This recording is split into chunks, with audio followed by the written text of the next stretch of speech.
लालची कौवा और चालाक कछुआ। एक घने जंगल में बहुत से जानवर रहते थे।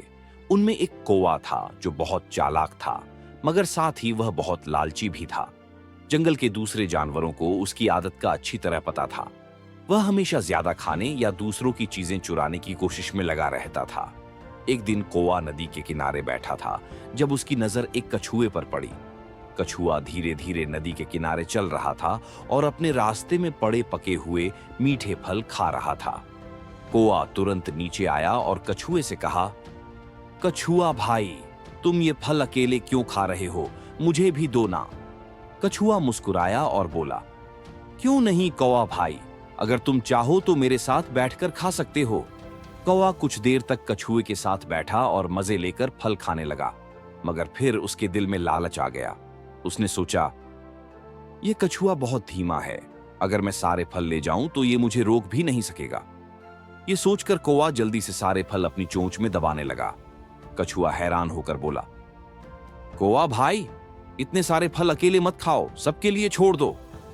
मगर कौवा जोर से हंसा और बोला, नहीं, ये सब मेरे हैं, मैं उड़कर ले जा रहा हूं।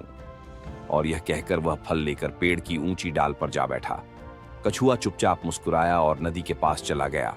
उसे एक तरकीब सूझी। वह ऊंची आवाज में कहने लगा, मुझे बहुत अफसोस हो रहा है कि मैंने इन खास जादुई फलों में से एक भी नहीं खाया। यह सुनकर कौवा हैरान हो गया। उसने नीचे झांक कर कहा, जादुई फल, ये कैसे हो सकते हैं? कछुआ चालाकी से बोला, ये आम फल नहीं है।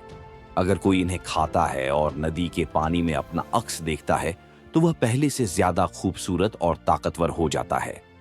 कौवा यह सुनकर बहुत खुश हुआ।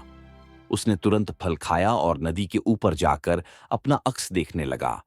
जैसे ही वह नीचे झुका, उसकी चोंच से सारे फल पानी में गिर गए और नदी की लहरें उन्हें बहाकर ले गईं। कौवा हैरान और परेशान हो गया, जबकि कछुआ हंसने लगा।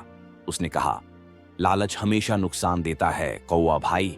अगर तुम सबके साथ बांट कर खाते तो तुम्हें भी फायदा होता और दूसरों को भी।